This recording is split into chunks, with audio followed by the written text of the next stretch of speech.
Hello बच्चों। तो आज हम डिस्कस करने जा रहे हैं फिजिक्स का सैम्पल पेपर जो इस साल 2025-26 में सीबीएसई ने इशू किया है। तो ये सैम्पल पेपर करने से आपको प्रैक्टिस होगी अच्छी। देखिए, ये फर्स्ट क्वेश्चन है। इसमें ये कहा गया है कि एक सॉलिड स्फीयर है और एक हॉलो स्फीयर है। दोनों इलेक्ट्रोस्टैटिक इक्विलिब्रियम में है। इक्विलिब्रियम, इलेक्ट्रोस्टैटिक इक्विलिब्रियम का होता है कि वोल्टेज उनके सेम है और बताना है कि कौन सा ऑप्शन सही है।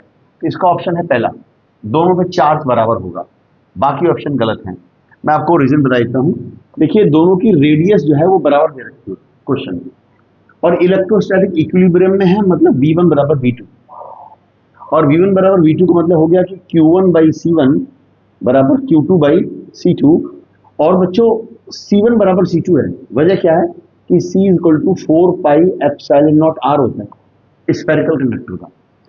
और बिकॉज R सेम है इसीलिए C भी सेम है, और C1 बराबर C2, इसका मतलब हुआ Q1 बराबर Q2। और बाकी ऑप्शन वो गलत हैं। एक में दे रखा है कि जो है ना, एक एल्युमिनियम का हो या कॉपर का हो, उससे क्या फर्क होगा। तो मेटीरियल का फर्क नहीं होता है। देखिए, होलो स्फीयर पे ज्यादा चार्ज होगा, ऐसा कुछ नहीं होता है। सरफेस पे ही चार्ज इकट्ठा होता है। एल्युमिनियम पे ज्यादा होगा या जो है कॉपर पे ज्यादा होगा, ये इससे कोई फर्क नहीं पड़ता है। बस मेटल का स्फीयर होना चाहिए, उसका कैपेसिटेंस होता है 4 पाई एप्सिलॉन नॉट R। तो इसका आंसर है Q1 इक्वल टू Q2। चलिए देखते हैं नेक्स्ट क्वेश्चन।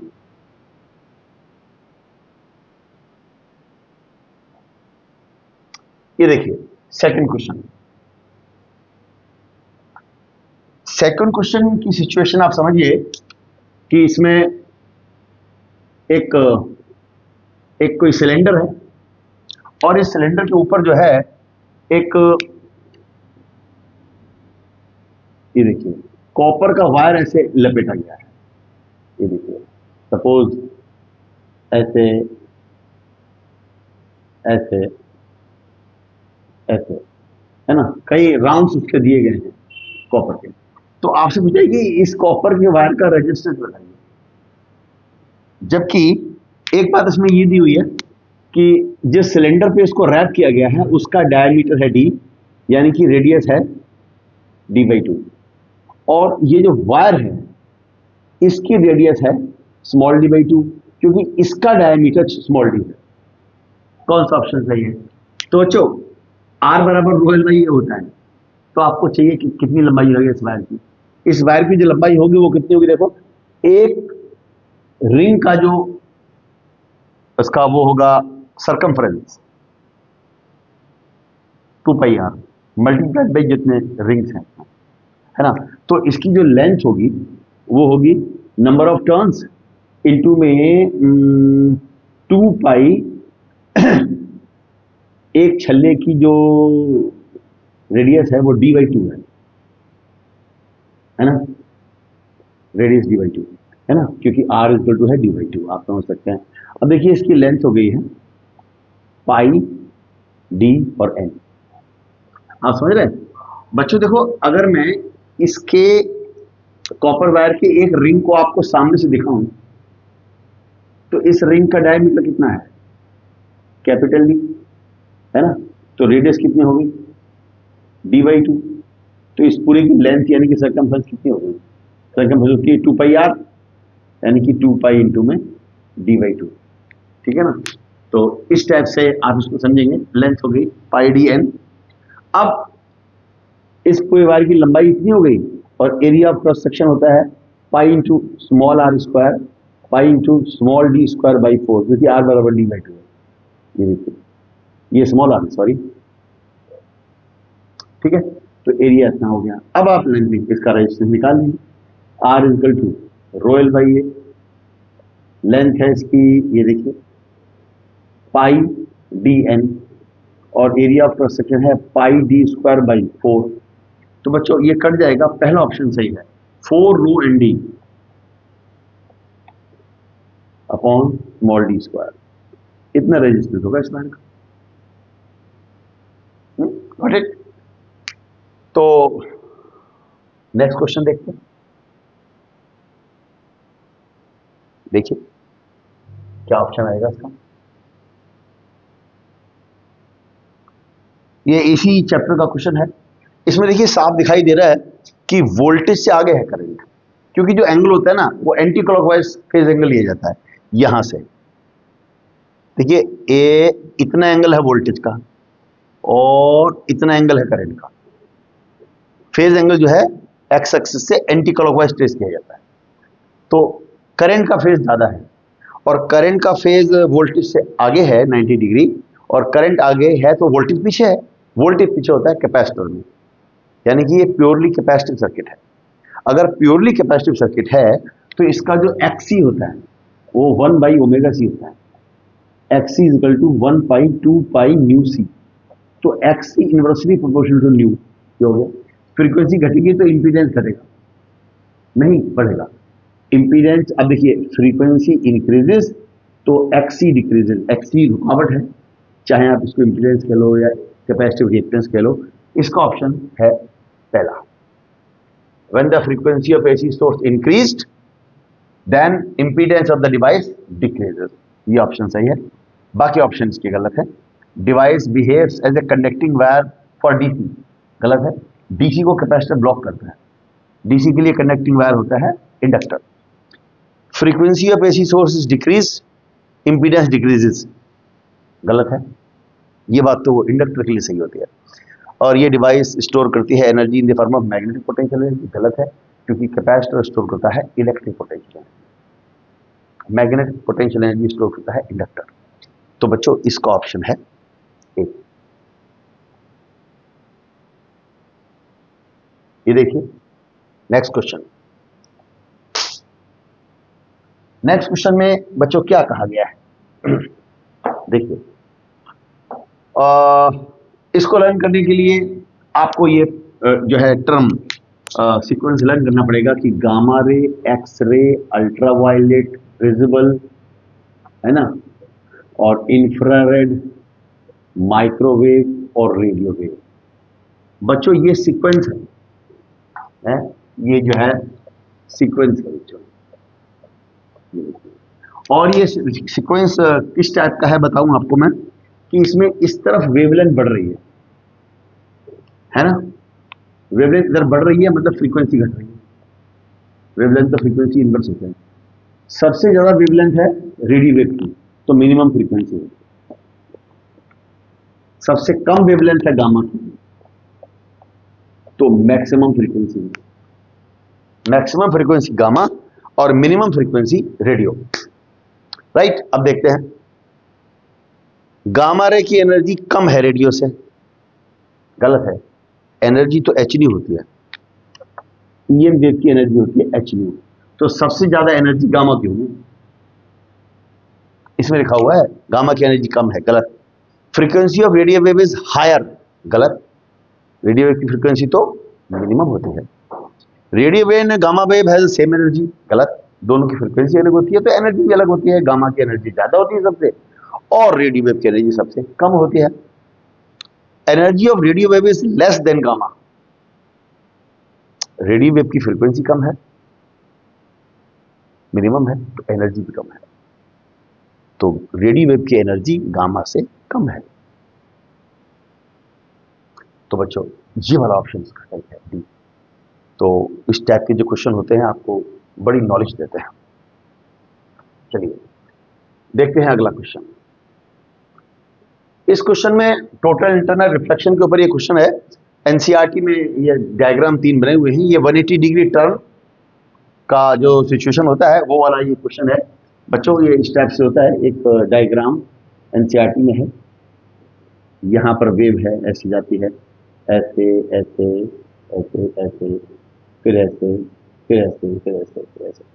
तो ये जो ऊपर वाली है ये नीचे आ जाती है, और जो नीचे वाली है वो ऊपर चली जाती है ना। 180 डिग्री टर्न हो जाता है।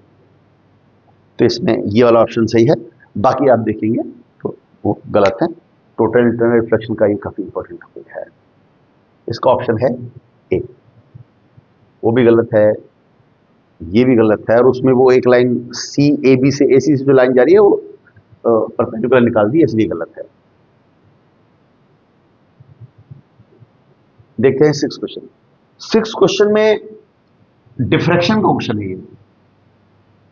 डिफ्रैक्शन में जो इंटेंसिटी होती है बच्चों, वो विड्थ के डायरेक्टली प्रोपोर्शनल होती है, स्लिट की विड्थ। अगर विड्थ बढ़ती है तो इंटेंसिटी बढ़ जाती है बच्चों। इसका ऑप्शन डी है। देखिए इसमें विड्थ के संग संग जो इंटेंसिटी है उसका वेरिएशन नहीं दे रखा है, लेकिन सेम दे रखी है। और उसमें देखिए डी में इंटेंसिटी तेजी से बढ़ी है। डॉटेड वाली जो इंटेंसिटी है वो पुरानी वाली है, जब विड्थ कम थी, और जब विड्थ को बढ़ाया गया तो इंटेंसिटी तेजी से बढ़ गई, क्योंकि इंटेंसिटी विड्थ ऑफ स्लिट के प्रोपोर्शनल होती है। आपको अच्छे से पढ़ना पड़ेगा, उसको एनालाइज करना पड़ेगा, दिमाग पर बिठाना पड़ेगा बच्चों। चलिए नेक्स्ट क्वेश्चन।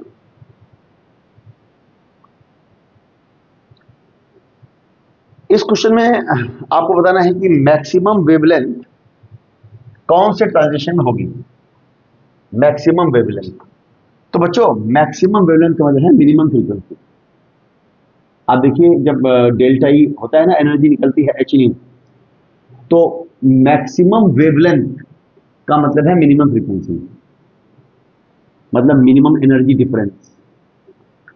अब किस ट्रांजिशन में मिनिमम एनर्जी डिफरेंस है, तो वो फोर्थ ट्रांजिशन है।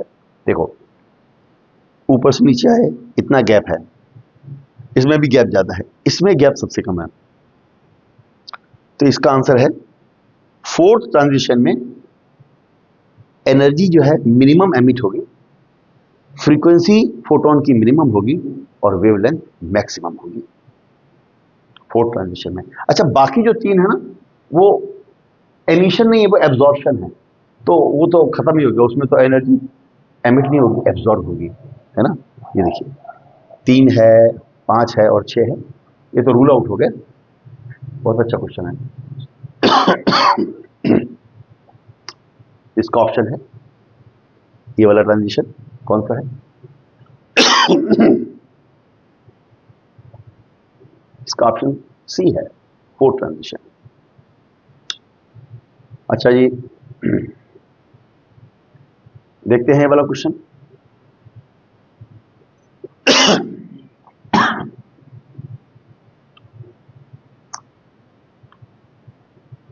अच्छा क्वेश्चन है। इसमें ये कहा गया है, ध्यान से सुनिएगा, कि एक करंट कैरिंग लूप है और उसकी एक्सिस के अलोंग एक चार्ज पार्टिकल जो है ऐसे जा रहा है। कौन सा ऑप्शन सही है। तो पहली बात तो यह है कि इसमें जो मैग्नेटिक फील्ड होती है ना, वो कैसी होती है। देखिए इधर मैग्नेटिक फील्ड, इधर चार्ज पार्टिकल मैग्नेटिक फील्ड के पैरेलल मूव कर रहा है, फोर्स नहीं लगेगा,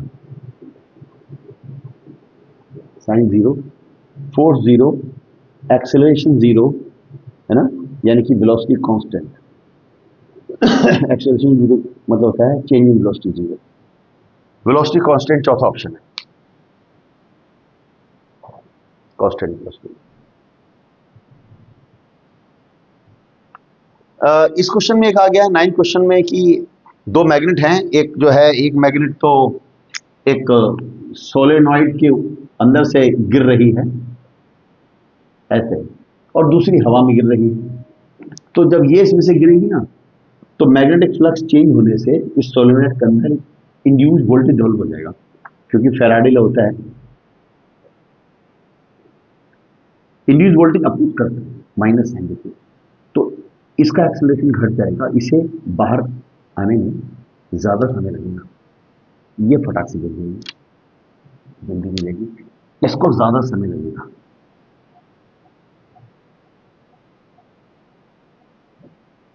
सी ऑप्शन।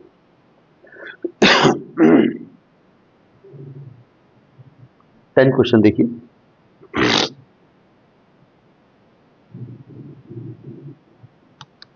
टेंथ क्वेश्चन में बच्चों ये कहा गया है कि एक ईएम एसी जनरेटर है और उसकी फ्रीक्वेंसी डबल कर दी, तो कौन सा ऑप्शन सही है। देखिए वोल्टेज जो बनता है V बराबर V not sine omega T, या आप इसको ऐसे भी पढ़ सकते हैं E बराबर E not sine omega T. इसमें जो पीक वोल्टेज होता है ना बच्चों, वो होता है NVA ओमेगा। ये स्टैंडर्ड फार्मूला है। अगर आप ओमेगा को कर देंगे ट्वाइस, तो ये हो जाएगा वी नॉट हो जाएगा, वी नॉट डैश अगर मैं बोलूं तो NVA इंटू में 2 ओमेगा, यानी कि वी नॉट डैश हो जाएगा 2 V नॉट, 2 V नॉट हो जाएगा। तो तब V कितना हो जाएगा, V बराबर वी नॉट डैश और साइन ओमेगा हो गया 2 ओमेगा, तो 2 omega T. V not dash की वैल्यू पुट कर दीजिए, ये हो गया आपका जो आपका 2 V not sine 2 omega T. कौन सा ऑप्शन है? इसका ऑप्शन है सी।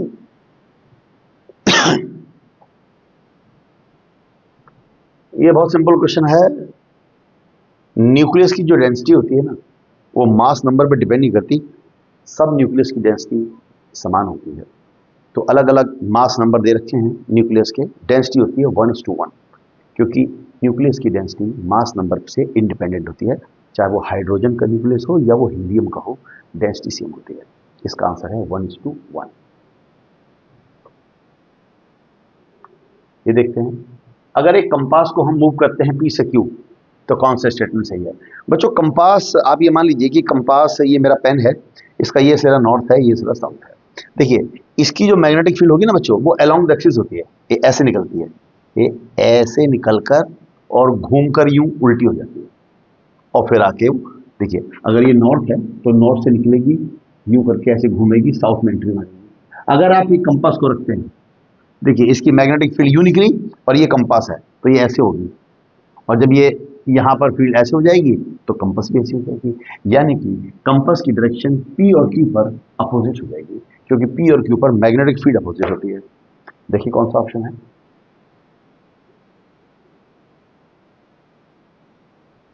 बी। क्योंकि जिस समय निकलेगी मैग्नेटिक फील्ड उस किनारे से, तो ऐसी होगी फील्ड, कंपास भी ऐसी होगी, फिर यहाँ जाके ऐसी हो जाएगी फील्ड, तो कंपास भी ऐसी हो जाएगी, यानी कि यहाँ और यहाँ में कंपास अपोजिट हो जाएगी। इसका ऑप्शन है बी। आपको अंडरस्टैंड करना पड़ेगा, आप रटेंगे तो आपका गुजारा नहीं होगा फिजिक्स। अब देखिए ये जो क्वेश्चन है बच्चों, ये असर्शन रीजनिंग वाले होते हैं। अगर असर्शन और रीजन दोनों सही है, एक दूसरे के राइट एप्लीकेशन है तो ए, अगर रीजन तो सही है लेकिन असर्शन का नहीं है तो बी, और असर्शन सही है रीजन गलत है सी, अगर असर्शन रीजन दोनों ही गलत हैं तो डी। तो ओके बच्चों, अब हम 2 मार्क्स क्वेश्चन की तरफ चलते हैं। देखिए यहां पर amplitude of magnetic field 17 question में दे रखा है इतना 510, और वेव जा रही है पॉजिटिव एक्स एक्सिस में। देखिए इस टाइप से वेव चलती है बच्चों, वेव जा रही है पॉजिटिव एक्स एक्सिस में, और मैग्नेटिक फील्ड का जो एम्पलीट्यूड है यानी कि बी नॉट है ना, वो है 510 नैनो टेस्ला के कैप, यानी कि जेड एक्सिस में मैग्नेटिक फील्ड है। मैग्नेटिक फील्ड जेड एक्सिस में है बच्चों, यानी कि ये एक्सिस जो है जेड एक्सिस वाला, मैग्नेटिक फील्ड इस तरह है। एंगुलर फ्रीक्वेंसी दे रखी है 60 × 10⁶ रेडियन पर सेकेंड। इलेक्ट्रिक फील्ड का एक्सप्रेशन निकालना है। तो बच्चों अगर हम आपसे ये कहते हैं कि ये ब्लैक कलर मैंने मैग्नेटिक फील्ड के लिए कर दिया, ठीक, तो ये मैग्नेटिक फील्ड है। तो अब आप ये देखिए कि वेव जा रही है एक्स में, मैग्नेटिक फील्ड है जेड में, तो इलेक्ट्रिक फील्ड होगी किस में? वाई में, क्योंकि ये तीनों परपेंडिकुलर होती है, ई, बी और वेव की डायरेक्शन। इसी को बोलते हैं ट्रांसवर्स नेचर। अगर वेव इधर जा रही है, मैग्नेटिक फील्ड इधर है, तो इलेक्ट्रिक फील्ड इधर, ट्रांसवर्स नेचर होता है। तो इसमें हमारी इलेक्ट्रिक फील्ड हो गई किधर? वाई एक्सिस में। चलिए अब इलेक्ट्रिक फील्ड को मैं इधर ये अलग कलर से मार्क कर देता हूं, काफी इंपॉर्टेंट क्वेश्चन है। ये इलेक्ट्रिक फील्ड हो गई। आपसे कहा है कि इलेक्ट्रिक फील्ड का एक्सप्रेशन बताइए। तो बच्चों इलेक्ट्रिक फील्ड का एक्सप्रेशन होगा E is equal to E not sine omega T minus K I. ये स्टैंडर्ड इक्वेशन है वेव की, ईएम वेव में। अब देखिए इलेक्ट्रिक फील्ड का ये एक्सप्रेशन हो गया और इलेक्ट्रिक फील्ड की डायरेक्शन कौन सी हो गई, वाई एक्सिस। वहीं मैग्नेटिक फील्ड की जो डायरेक्शन है वो है जेड एक्सिस, है ना। तो अब इसमें हमें ओमेगा चाहिए और के चाहिए, है ना बच्चों, ओमेगा चाहिए और के चाहिए। तो इससे पहले हमें एक चीज और चाहिए बच्चों, ई नॉट चाहिए।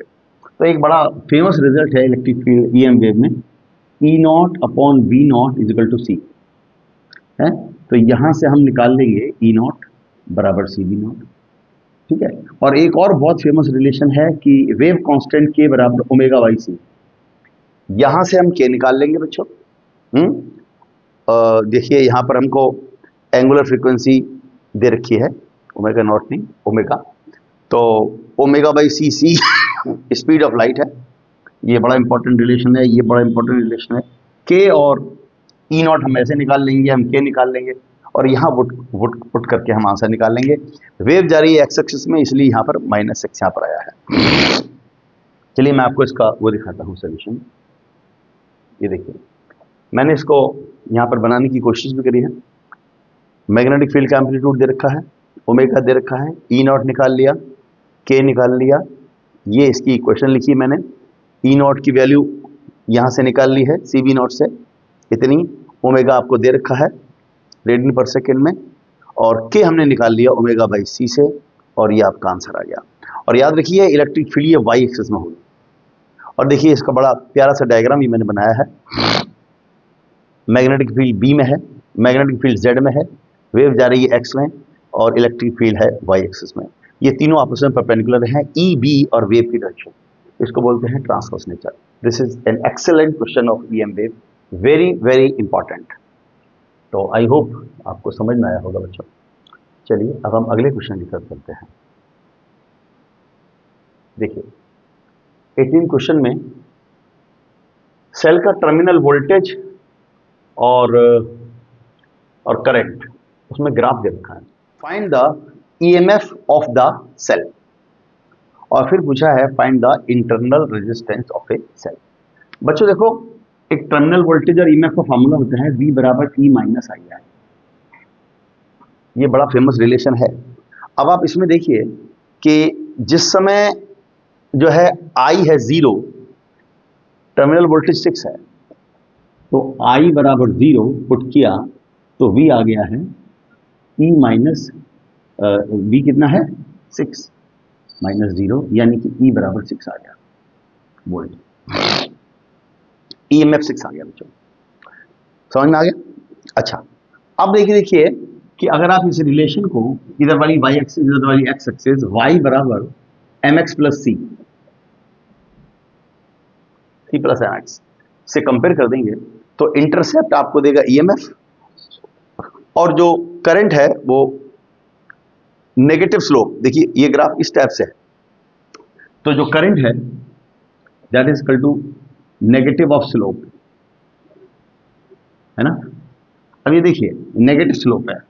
अब देखिए यहां से जब हम ऐसे स्लोप निकालते हैं BC अपॉन AC करके, अब देखिए जब यहां से यहां तक गए हैं तो ये जो वर्टिकल में चेंज आया है 6 से 0, यानी कि 0 माइनस 6, 0 माइनस 6, और करंट में चेंज आया है 12 माइनस 0, है ना।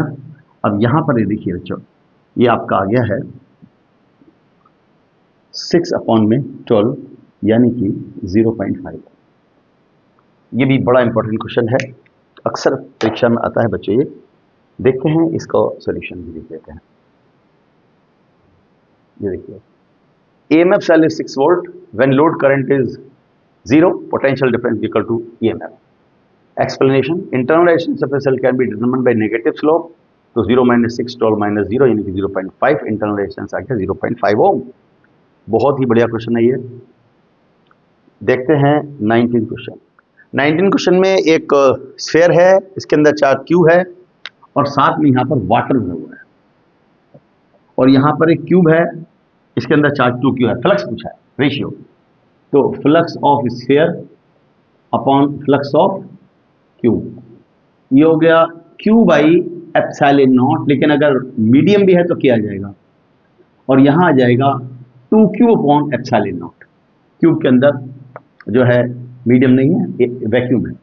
तो बच्चों देखो, ये q से q कट गया, एप्सिलॉन नॉट से एप्सिलॉन नॉट कट गया, यहां आ गया 1/2k, यानी कि flux sphere is to flux cube is equal to 1/2 into 80, 1/160। के की वैल्यू दे रखी है इसके अंदर, ये देखिए यहां पर जो वाटर वाला केस है ना, वहां पर के यानी कि एप्सिलॉन नॉट से मल्टीप्लाई हो गया, और यहां पर इन्होंने एप्सिलॉन नॉट को एप्सिलॉन वाटर क्या कर दिया स्फीयर में, और उसमें नहीं किया क्योंकि वहां पे एयर थी, डिवाइड किया, इतना आंसर आया। ये देखिए, अब देखिए next question number 20, expression for magnetic force per unit length between two parallel conductor. Derivation जैसे भी आपने लर्न किया है, और यहां से 1 एम्पीयर के स्टैंडर्ड डेफिनेशन है वो आप लर्न कर लेंगे, थ्योरी क्वेश्चन है। और क्वेश्चन नंबर 20 में ये दे रखा है कि एक डायमैग्नेटिक मटेरियल है और एक पैरामैग्नेटिक मटेरियल है। मैग्नेटिक फील्ड लाइंस कैसे गुजरना पसंद करती हैं, पैटर्न बनाना है। तो डायमैग्नेटिक फील्ड जो है बच के गुजरती हैं, मैक्सिमम लाइनें देखिए बाहर से गुजर रही हैं, जो बिल्कुल सेंटर पे है that has to pass through, लेकिन यहाँ पर आप देख रहे हैं लगभग सारी लाइन नहीं गुजर रही हैं। ये हमारा क्वेश्चन नंबर था 20 का सेकंड पार्ट। और में डायग्राम बनाना है डायमैग्नेटिक का और पैरामैग्नेटिक का, तो हो गया, आपको समझ में आ गया होगा। और उसके बाद ये देखिए 21, how does impact parameter affect the trajectory. ये देखिए इम्पैक्ट पैरामीटर जो है क्या होता है कि जब ये न्यूक्लियस से दूर है ना, कौन, अल्फा पार्टिकल, तो उसकी सेंट्रल लाइन से जो परपेंडिकुलर डिस्टेंस होती है उसको इम्पैक्ट पैरामीटर कहते हैं। यानी कि it is defined as the perpendicular distance between the velocity vector of alpha particle and the central line of nucleus. ये सेंट्रल लाइन है, इसे इम्पैक्ट पैरामीटर कहते हैं। जो इम्पैक्ट पैरामीटर होता है B, that is directly proportional होता है cot θ/2 पर, और cot अपने एंगल के इन्वर्सली प्रोपोर्शनल होता है, तो यहां से b inversely proportional to theta जाता है, यानी कि थीटा जो है inversely proportional to impact parameter. ये आपका एटम वाले चैप्टर का कॉन्सेप्ट है। तो इसमें ये आपने समझना है कि जितना b कम होगा उतना थीटा ज्यादा होगा, यानी कि जो अल्फा पार्टिकल जितना करीब आएगा न्यूक्लियस के उतना ज्यादा रिफ्लेक्ट होगा, और जितना b जो है वो ज्यादा होगा उतना थीटा कम होगा। जितना अल्फा पार्टिकल दूर जाएगा न्यूक्लियस से उतना सीधा चला जाएगा, एंगल डिफ्लेक्शन कम होगा।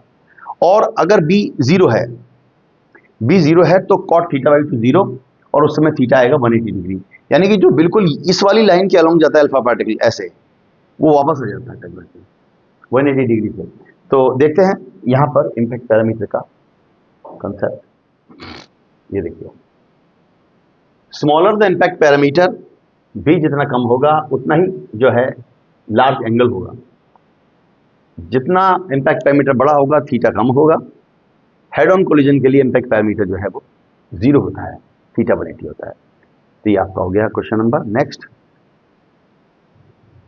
अब ये देखिए अगला क्वेश्चन, इसमें एक ग्राफ प्लॉट करना है, डी ब्रोगली वेवलेंथ है बच्चों। तो डी ब्रोगली वेवलेंथ का फार्मूला होता है H/mv। इसके और भी दो फार्मूले होते हैं, है ना। एक फार्मूला इसका जो है वोल्टेज के टर्म में होता है बच्चों, 3 फार्मूले इसके होते हैं। ये देखिए ये वाला फार्मूला H/mv, और दूसरा फार्मूला होता है H/√2mEk, kinetic energy alpha particle उसकी जो है जो मैटर पार्टिकल है। और तीसरा होता है आपका ये वाला, EK की जगह हम लिख देते हैं QV, √2mQV। ये डी ब्रोगली वेवलेंथ का फार्मूला नंबर 1 मैटर पार्टिकल की वेलोसिटी के टर्म में, ये काइनेटिक एनर्जी के टर्म में, और ये चार्ज पार्टिकल है तो उसका एक्सेलरेशन वोल्टेज के टर्म में है यहाँ पर। तो यहाँ पर आप देखिए इस फार्मूले का आप लिख सकते हैं लैम्डा बराबर H/√2mq इंटू 1/√v, है ना। तो इसको आप कांस्टेंट मान लीजिए, है ना। तो लैम्डा बराबर हो गया के इंटू में 1/√v। It is something like by बराबर के एक्स। जैसे लैम्डा 1/v के कैसा है, लैम्डा 1/√v के v के कैसा है, डायरेक्टली प्रोपोर्शनल है। 1/√v अगर मैं इसको एक कोई चीज मान लूँ x, इसको मान लूँ y, तो y x के प्रोपोर्शनल हो गया। लैम्डा 1/√v के डायरेक्टली प्रोपोर्शनल है। यानी कि बच्चों अगर इधर लैम्डा इधर 1/√v, ग्राफ स्ट्रेट लाइन है। ये देखिए आपके सामने है।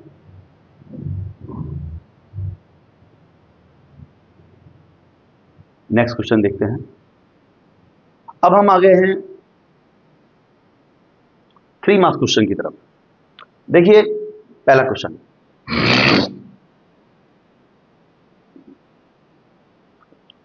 बहुत ही ज्यादा इंपॉर्टेंट, बहुत ही simple. Full wave rectifier. Full wave rectifier का बच्चों आप जानते हैं इस टाइप का ये सिचुएशन होता है, जहां भी आपने नोट से याद किया होगा कि ये फुल वेव रेक्टिफायर, जहां पे पॉजिटिव साइकिल आता है तो पॉजिटिव मिलता है, नेगेटिव आता है तो भी पॉजिटिव मिलता है। 2 डायोड उसमें लगे होते हैं। थ्योरी क्वेश्चन है, स्ट्रेट वेव, बहुत अच्छे से याद करेंगे इसको। 23 देखिए, current I1 is wire is getting divided 2 wires. Current I1 जो है एक वायर में, वो 2 वायर में बट रही है। I1 plus I2, fundamental law कौन सा है, ये देखिए। यहाँ से I1 और इधर से ये जो है बट गई I2 प्लस I3। कौन सा फंडामेंटल आया बच्चों, law of conservation of charge, कि किसी भी जंक्शन पर चार्ज इकट्ठा नहीं होता, जितना चार्ज आता है उतना ही चला जाता है, रुकता नहीं। Law of conservation of charge है। और फिर पूछा है कि explain the validation of law of conservation of energy in Kirchhoff voltage loop. Kirchhoff voltage law क्या होता है कि algebraic sum of voltage in A close loop is 0, या फिर जितना वोल्टेज अप्लाई करते हैं बैटरी से उतना ही सर्किट में जगह जगह डिस्ट्रीब्यूट हो जाता है। Applied voltage is equal to developed voltage, है ना बच्चों। तो ये इसकी वैलिडेशन हो गई। How the balancing condition get affected if you interchange the galvanometer and the cell in Wheatstone bridge. बच्चों बिल्कुल भी फर्क नहीं पड़ता है। आपको पता है व्हीटस्टोन ब्रिज में 4 रेजिस्टेंस होते हैं ऐसे, है ना। यहाँ पर गैल्वेनोमीटर होता है और यहाँ पर सेल होता है। बच्चों जिस समय नल पॉइंट आ चुका है ना, बैलेंस पॉइंट, अगर आप गैल्वेनोमीटर को सेल से, सेल को गैल्वेनोमीटर से रिप्लेस कर देंगे तो कोई भी फर्क नहीं पड़ेगा। चलिए अब हम इसका आंसर भी देख लेते हैं।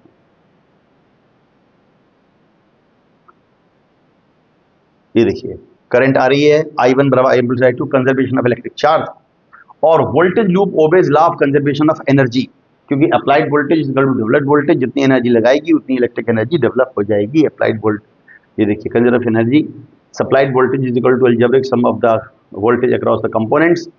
ये देखिए हो गया, और कोई चेंज नहीं होगा। बहुत बार आ चुका है क्वेश्चन। नेक्स्ट क्वेश्चन देखिए, ए फास्ट मूविंग न्यूट्रॉन कोलाइड्स। पढ़िए क्वेश्चन को, क्या क्वेश्चन है बच्चों। एक प्लूटोनियम का जो है न्यूक्लियस है, उसे एक फास्ट मूविंग न्यूट्रॉन उसे हिट करता है और वो उसको फिजन कर देता है और 2 न्यूट्रॉन बनते हैं। न्यूक्लियर फिजन की रिएक्शन बनानी है, तो ये वाला प्लस में 3 न्यूट्रॉन प्लस में 1 न्यूट्रॉन, प्रोडक्ट जो आपके ये जो है रिएक्टेंट और प्रोडक्ट में ये दोनों बनेंगे और 3 न्यूट्रॉन निकलेंगे। आपको बताना है न्यूक्लियर फिजन की रिएक्शन लिखनी है और एनर्जी निकालनी है। आप एनर्जी में कैसे करेंगे, एनर्जी का बड़ा सिंपल तरीका होता है, जैसे x प्लस वाई बराबर z प्लस के प्लस सपोज सी। दो न्यूक्लियर रिएक्शन में ये 2 चीजें मिलती हैं और ये 3 चीजें प्रोडक्ट बन जाती हैं। तो बेटा इन दोनों का मास ऐड कर लो, इन तीनों का ऐड कर लो, और एनर्जी अगर क्रिएट हो रही है, रिलीज हो रही है, तो डेफिनेटली मास का डिफेक्ट है। मतलब यहाँ वाले का मास कम हो गया है, मास लॉस हो गया। इसका मास अगर रिएक्शन से पहले m1 है और इन सबका मास m2 है, तो मास m2 कम होगा। m1 माइनस m2 को बोलते हैं मास डिफेक्ट। तो आप क्या करोगे, यहां पर रिएक्टेंट कौन है, एक तो है Pu और साथ में है एक न्यूट्रॉन 0 and 1। इन दोनों के मास को जोड़ लो, मास को जोड़ लो, और इधर बन रहा है Zr और बन रहा है Xc और 3 न्यूट्रॉन, इनका मास जोड़ लो और रिएक्टेंट के मास में से प्रोडक्ट का मास घटा दो, मास डिफेक्ट आ जाएगा। और मास डिफेक्ट को 931.5 से मल्टीप्लाई करते हैं, ये AMU में होता है मास डिफेक्ट, तो ये डायरेक्ट MEV में एनर्जी देती है ना। बहुत अच्छा क्वेश्चन है 3 मार्क्स का। चलिए दिखाता हूँ इसका सोल्यूशन। ये देखो, ये रिएक्शन है, प्लूटोनियम प्लस 1 न्यूट्रॉन बन गया जेनॉन प्लस ये Zr और 3 न्यूट्रॉन। आपने कैसे किया, इन दोनों का मास जोड़ लिया और घटा दिया इसका इसका और इसका, इसको 3 से गुणा करना पड़ेगा, इसका इसका प्लस 3 न्यूट्रॉन का। तो आपने क्या किया, रिएक्टेंट के मास में से प्रोडक्ट का मास घटा दिया, तो आपका डेल टाइम कितना आ गया 0.2032 AMU, और इसको मल्टीप्लाई किया 931.5 से, तो आ गई Q, यानी कि बाइंडिंग है ना Q। बच्चों बहुत ही सा बड़ा फेमस क्वेश्चन है ये, 189 मेगा इलेक्ट्रॉन वोल्ट, ये न्यूक्लियर रिएक्शन में जो एनर्जी प्रोड्यूस होती है ना बच्चों, ये वो क्वेश्चन है, बहुत ज़्यादा आता है, इसको करेंगे, करके देखेंगे आप। ऐसे देखने से समझ में आ जाएगा, लेकिन जब आप करेंगे तो कैलकुलेशन में बहुत सी मिस्टेक होगी, तो आप इसको बाई हैंड अपना करिए, अच्छे से समझिए, क्योंकि ऐसा ही क्वेश्चन आता है। जो प्रीवियस ईयर क्वेश्चंस हैं, जो पिछले सालों में आए हैं, वही क्वेश्चंस आते हैं बच्चों। अगर आप वही कर लेंगे तो आपका बेड़ा पार है। देखते हैं अगला क्वेश्चन, कंपाउंड माइक्रोस्कोप के न्यूमेरिकल आते हैं बच्चों, पढ़िए।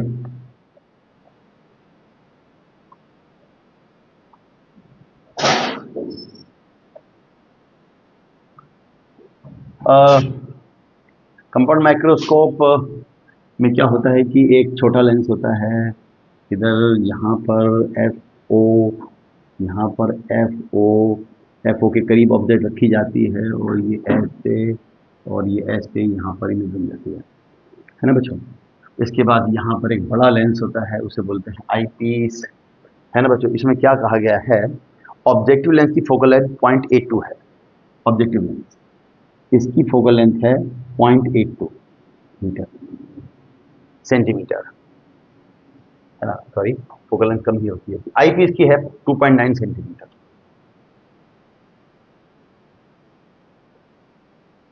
ऑब्जेक्ट रखा गया है 0.91 पे, यूओ सेंटीमीटर। अच्छा, इमेज बन रही है नियर पॉइंट फ्रॉम द आई, यानी कि जो इमेज है ये बन रही है कहाँ पर बच्चों, आपको याद होगा कि ये इसका तरीका क्या होता है, यहाँ से हम एक रे तो ऐसे कर देते हैं, और दूसरी रे हम ऐसे ले जाकर उधर बाहर ले जाते हैं, फिर इधर मिला देते हैं। जैसे मान लीजिए सपोज करो यहाँ बन रही है इमेज, तो हम पहले क्या करते हैं, इसको यहाँ मिला दिया और इसको फिर इधर करके ऐसे यहाँ पर जाके मिलेगी। तो ये जो आपका VE है वो -B यानी कि -25 सेंटीमीटर, ये देखा है। आपको निकालना है angular magnification of microscope. Microscope का जो टोटल मैग्निफिकेशन होगा वो होगा MO इंटू में ME, और चूंकि फाइनल इमेज के लिए लीस्ट डिफरेंट डिस्ट्रीब्यूशन थे, तो ये आपका हो जाएगा 1 + D/FE, और जो MO है वो होता है आपका VO/UO, उल्टी इमेज बनती है माइनस किया जाता है 1 + D/FE, ये इसका फार्मूला होता है बच्चों। तो अब इसमें क्या हुआ कि पहले तो आपको निकालना पड़ेगा, UO है तो VO निकालना पड़ेगा, तो 1/F बराबर 1/V - 1/U, FO ये लगा दिया है ना बच्चों। तो अब आप ये देखिए 1/VO बराबर 1/FO प्लस 1/UO। अब FO कितना है 0.82 सेंटीमीटर, और U नेगेटिव में है -0.91 सेंटीमीटर, है बच्चों। तो ये आपका हो गया कितना, ये आपका हो गया है 100/82 माइनस 100/91, 9100 माइनस 8200 अपॉन में 82 इंटू 91। तो बच्चों जैसे कि मैं आपको भी बता रहा था कि इसको मैं सॉल्व भी अभी मैंने कैलकुलेटर से करके देखा है कि 91 माइनस 8200 अपॉन 8291, इसमें से घटाएंगे तो 900 आएगा, 1/VO की वैल्यू है, नीचे इनको मल्टीप्लाई करेंगे तो 7462, उल्टा करेंगे VO की वैल्यू आएगी 8.3। हाँ देखिए हाँ, इतना जरूर है कि यहाँ पर बच्चों ये जो फार्मूला है ना, यहाँ पे प्लस कर लीजिएगा, है ना, यहाँ प्लस आएगा, है ना। उसके बाद जब वैल्यू डालेंगे तो यू माइनस आएगा। तो ये क्वेश्चन बहुत ज़्यादा आता है बच्चों, है ना। तो वी निकाल लिया, यू दे रखा था 1+d/f ही याद है। तो बच्चों ये हमारा क्वेश्चन था, इसका फर्स्ट पार्ट। और दूसरे पार्ट में रे डायग्राम बनाना है कंपाउंड मैट्रिक्स का नॉर्मल एडजस्टमेंट में, जबकि फाइनल इमेज जो है वो डी पर नहीं इन्फिनिटी पर बनती है, उस समय ये लाइन और ये लाइन पैरेलल हो जाती है ऐसे, और ये फाइनल इमेज इन्फिनिटी पर बनती है। तो ये देखिए डायग्राम, ये देखिए, इसको अच्छे से लर्न कर लेंगे। अगला क्वेश्चन देखते हैं। रिफ्लेक्टेड वेव फ्रंट, हाइगेन्स प्रिंसिपल की सहायता से रिफ्लेक्शन के लॉस को वेरीफाई करना है। सिंपल थ्योरी क्वेश्चन है, 3 मार्क्स का। ये देखिए, और जैसे मैंने क्लास में आपको कराया था टाइम कांस्टेंट वाले तरीके से, ये एनसीईआरटी का मेथड है, बढ़िया मेथड। चलिए इसके बाद 27वें क्वेश्चन की तरफ बढ़ते हैं बच्चों। ये देखिए, इस क्वेश्चन को पढ़िए।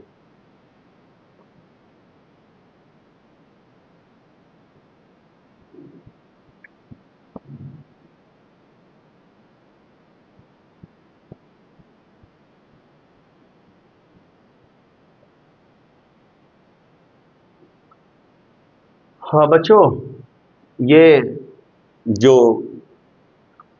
चार्ज पार्टिकल इसके अंदर है ना, यहाँ पर थोड़ी मिसप्रिंटिंग है। चार्ज जो है वो -1 कूलम है बच्चों, चार्ज है -1 कूलम, तो नेगेटिव चार्ज है, और मास इसका 1 ग्राम है। ये ऐसे जा रहा है, और बताना है कि, देखिए क्या बताना है, शेप क्या होगा। तो शेप बच्चों, charge particle magnetic field inward है, नॉर्म में एंटर कर रहा है तो सर्कल पर घूमता है, R=mv/qb। और जो फार्मूला है इसका वो क्या होता है, अगर आप लेफ्ट हैंड रूल लगाते हैं तो ये मैग्नेटिक फील्ड, ये करंट की direction produce by the moving charge, और ये होता है फोर्स। तो मैग्नेटिक फील्ड इनवर्ड है अंदर की तरफ, और चार्ज पार्टिकल नेगेटिव है, इधर जा रहा है तो करंट बनेगी इधर। ये देखिए, ये मैग्नेटिक फील्ड है, ये करंट है, और ये फोर्स है। इस पर फोर्स नीचे की तरफ लगेगा, ऐसे नीचे फोर्स लगेगा तो चार्ज पार्टिकल यू घूमेगा, यानी कि क्लॉकवाइज डायरेक्शन में घूम जाएगा। फोर्स लगेगा नेगेटिव, ये है नेगेटिव बाई की तरफ लगेगा फोर्स, है ना। तो अब क्या है कि जब ये ऐसे घूम जाएगा तो इसमें पूछा है कि शेप क्या होगी। आप कहेंगे कि हम तो जानते हैं सर्कुलर मोशन होगा, अगर चार्ज पार्टिकल मैग्नेटिक फील्ड में नॉर्मल एंटर करता है तो सर्कुलर पाथ पे जाता है, R/mv/qb होता है। किस पॉइंट पर एक्स एक्सिस को क्रॉस करेगा, तो आर निकाल लेंगे mv/qb से, सब कुछ दे रखा है। आर आएगा इसमें, मैं आपको दिखाऊंगा 2 सेंटीमीटर, यानी कि जब r 2 सेंटीमीटर, ये भी r है तो यहाँ भी r 2 centimetre, charge particle hit करेगा x = 2 सेंटीमीटर पे, है ना। और इसकी काइनेटिक एनर्जी का क्या होगा बच्चों, बहुत इंपॉर्टेंट टॉपिक है ये। चार्ज पार्टिकल जब मैग्नेटिक फील्ड में नॉर्म एंटर करता है तो सर्कल पाथ पे घूमता है, और इस दौरान उसकी जो स्पीड है वो कांस्टेंट रहती है, काइनेटिक एनर्जी कांस्टेंट रहती है। तो बच्चों ये पूछा है कि उसकी एनर्जी जो है what will the kinetic energy कितनी होगी, तो हाफ mv स्क्वायर इसको निकाल लेंगे। चलिए देखते हैं इसका सोल्यूशन।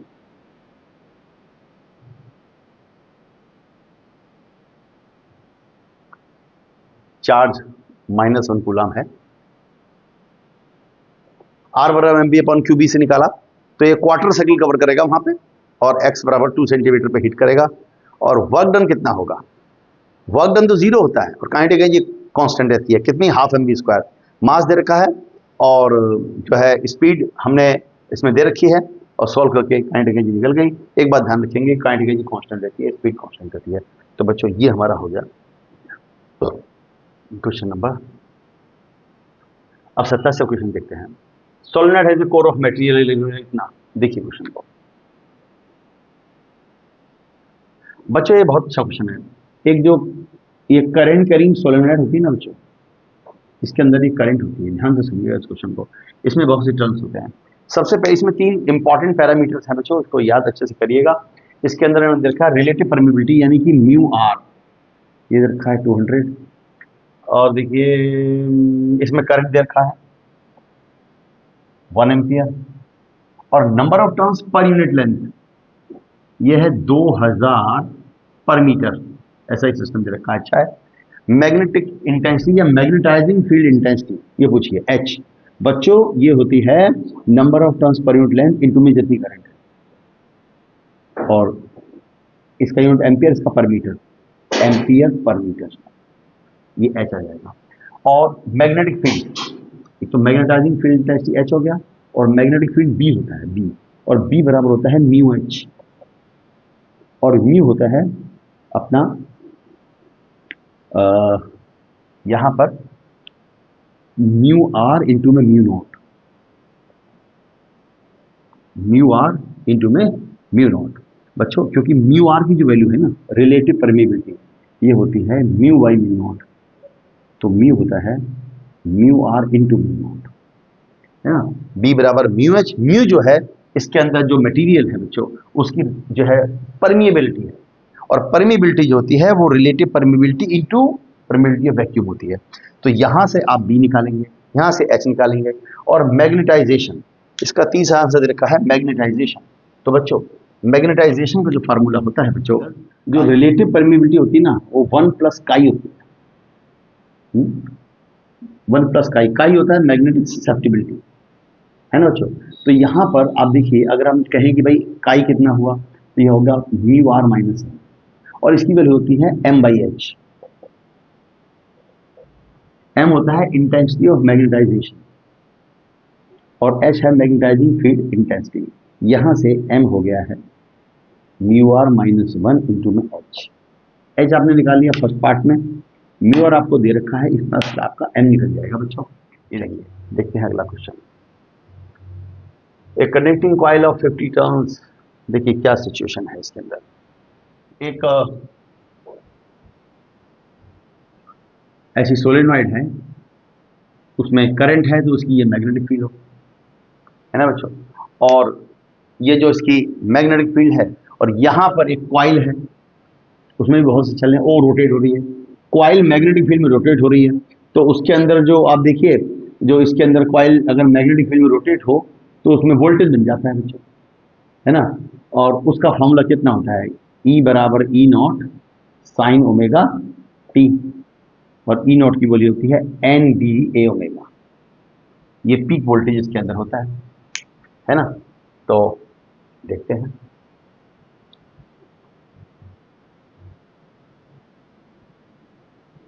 नंबर ऑफ टर्न्स और कॉइल दे रखी है, इसके अंदर जो टर्न्स है 50 हैं। एरिया दे रखा है, सोलेनॉइड में टोटल टर्न्स दे रखे हैं, टोटल लेंथ दे रखी है, नंबर ऑफ टर्न पर लेंथ निकाल लिया, करंट निकाल लिया। इस टाइप से अब देखिए आप यहाँ पर magnetic field due to solenoid B बराबर म्यू नॉट, फार्मूला होता है। इसकी जो मैग्नेटिक फील्ड होती है ना यहाँ पर, वो होती है म्यू नॉट एन आई।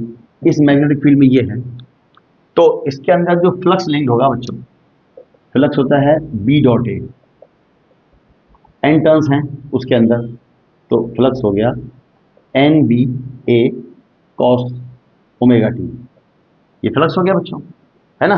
ये देखिए, और उसके बाद जो इंड्यूस ईएमएफ होता है वो minus d phi by d t होता है ना। इसे सॉल्व करेंगे तो आपका आंसर आ जाएगा ई बराबर एन बी ए ओमेगा साइन ओमेगा टी, और ये पीक वोल्टेज है, ये पीक वोल्टेज है बच्चों। तो जो पीक वोल्टेज अगर निकालेंगे आप, तो एन बी ए ओमेगा, ओमेगा जो है इसमें 1 है, वो क्वेश्चन में मिसप्रिंटिंग है ना, तो उसे ठीक कर लेंगे। ओमेगा की वैल्यू दे रखी है यहाँ पर। अब देखिए यहाँ पर इन्होंने एन बी ए ओमेगा, मैंने इसमें ओमेगा लिख दिया है, और सॉल्व करने पाएगा ये 2 मिली वोल्ट। देखते हैं क्वेश्चन नंबर 29। इसके अंदर कुछ बता रखा है कि एक एक्सटर्नल वोल्टेज को अप्लाई करते हैं डायोड में, और अगर हम इसे पी को पॉजिटिव से जोड़ें, एन को नेगेटिव से जोड़ें तो फॉरवर्ड बायस होता है, और जो वोल्टेज लगाते हैं वो डिप्लीशन लेयर पे जो है ड्रॉप हो जाता है। और अगर रिवर्स बायस में लगाएं तो पी को नेगेटिव से एन को पॉजिटिव से जोड़ते हैं। रिवर्स बायस आप जानते हैं, रिवर्स बायस में डायोड कंडक्ट नहीं करता है ना, डिप्लीशन रीजन में वोल्टेज गिरता है। अब कुछ इसमें सवाल हैं बच्चों। इसमें ये कहा गया है कि 12 वोल्ट की बैटरी लगी है, इसका जो बैरियर वोल्टेज है वो 0.3 वोल्ट है, या 0.7 वोल्ट है। यानी कि जब आप ये दोनों पैरेलल में लगे हैं तो यहाँ से जो वोल्टेज लगेगा इसको बैरियर तोड़ने के लिए 0.3 चाहिए, इसको 0.7 चाहिए। तो ऐसे में क्या होगा कि ये कंडक्ट कर जाएगा। जैसे ही वोल्टेज 0.3 पहुंचेगा दोनों का, पैरेलल लगे ना, जैसे ही वोल्टेज इन दोनों का वोल्टेज पहुंचेगा 0.3, तो ये कंडक्ट करना शुरू कर देगा, ये कंडक्ट नहीं करेगा, सारा का सारा करंट इसमें से चला जाएगा है। अब ये और ये सीरीज में है, सीरीज में वोल्टेज डिवाइड होता है, 12 में से 0.3 वोल्ट यहां हो गया और 11.7 11.7 वोल्ट यहां होगा प्रेजेंटली। अब क्वेश्चन में कहा गया कि अगर जर्मेनियम को उल्टा लगा दें, रिवर्स बैच कर दें, अगर जर्मेनियम को आप उल्टा लगा देंगे तो ये ब्लॉक हो जाएगा, अब करंट इसमें से जाएगा, लेकिन इसकी जो बैरियर वोल्टेज 0.7 है, यानी कि 12 में से 0.7 वोल्ट यहां ड्रॉप हो जाएगा और यहां बचेगा 11.3। पहले वोल्टेज मिल रहा था 11.7, अब मिल रहा है 11.3, तो कितना चेंज है 0.4। इसका ऑप्शन है बी। अगला क्वेश्चन देखते हैं, इसका पार्ट है, इसमें बताना है कि जो आउटपुट वोल्टेज है वो कितना होगा। तो बच्चों देखो ये दोनों सीरीज में है, ये 0.3 वोल्ट, ये 0.7 वोल्ट, दोनों हो गया 1 वोल्ट। 12 में से 1 वोल्ट यहां ड्रॉप हो गया, यहां बचा 11 वोल्ट, इसमें बचा 11 वोल्ट। 11 वोल्ट जब इसमें गिरेगा तो करंट कितना आएगा बच्चों, करंट आएगा I बराबर 11 वोल्ट अपॉन में 5.6 किलो ओम। सॉल्व करेंगे आप तो इसका जो आंसर है देख लीजिएगा कौन सा आंसर आएगा। मेरे ख्याल 11 वोल्ट, हाँ ये डी आंसर आएगा, 11 वोल्ट और 1.96 मिली एम्पियर, ये इसका आंसर आएगा। और तीसरे पार्ट में क्या दे रखा है कि सर्किट दे रखा है इसके अंदर, कि इसमें ये दे रखा है कि दो डायोड हैं, इनका रेजिस्टेंस 50 ओम है, इसका 50 ओम है, दोनों का फॉरवर्ड बायस रेजिस्टेंस 50 ओम है, इसका 50 ओम है, इसका 50 ओम है, बैटरी लगी है 6 वोल्ट की। Current through the 100 ohm resistance ampere is, इसमें कितना करंट होगा। तो बच्चों देखो यहां पर ये तो लगा है फॉरवर्ड बायस में और ये लगा रिवर्स बायस में, पी जुड़ा है नेगेटिव से, तो इसलिए तो ब्रांच में करंट ही नहीं जाएगा। अब सर्किट हो गया हमारा ये वाला, अब ये हो गया तो इसका 50, इसका 150, 200 और ये 100, रेजिस्टेंस हो गया 300। जब रेजिस्टेंस हो गया 300 तो करंट कितना हुआ, I बराबर V upon R net, 6 volt upon में 300 है बच्चों। तो आपका ये कितना हो गया 2 इंटू में 10 की पावर -2, यानी कि 0.02 एम्पियर, ये इसमें करंट होगा बच्चों। 20 का जवाब जब आप इसका बी है। अब इसमें देखिए in the figure potential difference between A and B कितना होगा। बच्चों तो कैसा है, यहां से बैटरी लगी है, अब देखो इसमें हाई रेजिस्टेंस यहां पर लगे हुए हैं और ये वाला डायोड जहां फॉरवर्ड बायस में है, पी जुड़ा है पॉजिटिव से, फॉरवर्ड बायस में डायोड का रेजिस्टेंस नहीं होता है, रिवर्स बायस में बहुत ज्यादा इनफाइनाइट हो जाता है। तो जब ये इस तरह से करंट जा रहा है इसके अंदर 10 किलो ओम, फिर या कुछ करंट यहाँ गया, कुछ करंट यहाँ गया, कुछ यहाँ गया, अब फॉरवर्ड बायस में इसका रेजिस्टेंस है 0, ठीक है बच्चों। अब इसको आप भूल जाइए, फॉरवर्ड बायस में एक कनेक्टिंग वायर की तरह काम करता है। अब 10 kilo ohm 10 kilo ohm parallel में हो गया 5 किलो ओम, 5 और 10 हो गया 15 किलो ओम है। तो बच्चों करंट कितनी हो गई 30 वोल्ट अपॉन में 15 किलो ओम, यानी कि 2 इंटू 10 की पावर -3 एम्पियर, इतनी करंट हो गई है ना। अब ये आपसे पूछा है कि ए और बी में डिफरेंस बताओ। जब ये इतनी करंट यहां से चलेगी और यहां पे तो बढ़ जाएगी, अब ए बी में कुल कितनी करंट गई इतनी, तो ए बी में कितना वोल्टेज होगा, कुल करंट है ये वाली आई और रेजिस्टेंस है ए और बी का नेट रेजिस्टेंस है 5 किलो ओम, यानी कि 2 इंटू 10 की पावर -3 इंटू 5 इंटू 10 की पावर 3, बच्चों 10 वोल्ट आंसर आएगा। क्वेश्चन नंबर 30 देखिए, इसमें बताया गया है कि एक एमीटर है, एक कलेक्टर है, इधर से लाइट गिरती है और वो लाइट गिरती है, अगर लाइट की फ्रीक्वेंसी थ्रेशोल्ड फ्रीक्वेंसी से ज़्यादा है तो इलेक्ट्रॉन निकलते हैं, वो सारी बातें आप जानते हैं फोटोइलेक्ट्रिक इफेक्ट में होती हैं। और अगर गिरने वाली लाइट की फ्रीक्वेंसी थ्रेशोल्ड फ्रीक्वेंसी से कम है तो इलेक्ट्रॉन नहीं निकलते हैं बच्चों, अच्छी तरह से मैंने समझाया था क्लास में। अब देखिए फोटोइलेक्ट्रिक इफेक्ट दे रखा है, देखते हैं पहला सवाल, अगर इंफ्रारेड रेडिएशन इतनी गिरती है तो माइक्रोमीटर रीडिंग करिए। बच्चों इसमें जो है ना वो दे रखा है वर्क फंक्शन, ये W0 बराबर H0 होता है, तो यहां से थ्रेशोल्ड फ्रीक्वेंसी निकालेंगे और थ्रेशोल्ड फ्रीक्वेंसी में पावर आएगी, अभी देखेंगे 10 की पावर 15 50, इतनी थ्रेशोल्ड फ्रीक्वेंसी है, और जो गिर रही है उसकी पावर है 10 की पावर 11, यानी कि गिरने वाली लाइट की फ्रीक्वेंसी थ्रेशोल्ड से कम है, तो यानी कि कोई भी करंट नहीं होगा, इलेक्ट्रॉन निकलेगा नहीं, करंट होगा 0। ये मैं आपको दिखाऊंगा। उसके बाद चलिए देख लेते हैं हाथ के हाथ।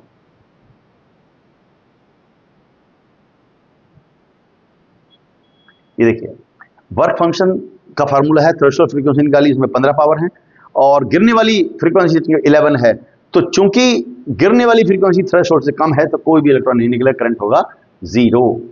अच्छा, उसके बाद ये देखते हैं, आपसे कहते हैं कि बताइए इस डायग्राम में अगर टर्मिनल बी को शिफ्ट करेंगे towards the left hand side. बच्चों देखो, ये जो टर्मिनल बी देख रहे हैं आप, ये यहां और यहां के बीच में जो वोल्टेज है वो लगा हुआ है कलेक्टिंग प्लेट पे, एनोड पे। अगर आप इसको इधर शिफ्ट करेंगे ना, तो आप देखिए ये और ये गैप घटने लगेगा, यानी कि अप्लाइड वोल्टेज घटने लगेगा, जो पॉजिटिव वोल्टेज है वो घटने लगेगा। और जब पॉजिटिव वोल्टेज घटेगा तो करंट घटेगा, पॉजिटिव वोल्टेज घटेगा तो करंट घटेगा। उसके बाद पॉजिटिव वोल्टेज अगर आप बी को आप यहां ला दें, अप्लाइड वोल्टेज पॉजिटिव हो गया 0।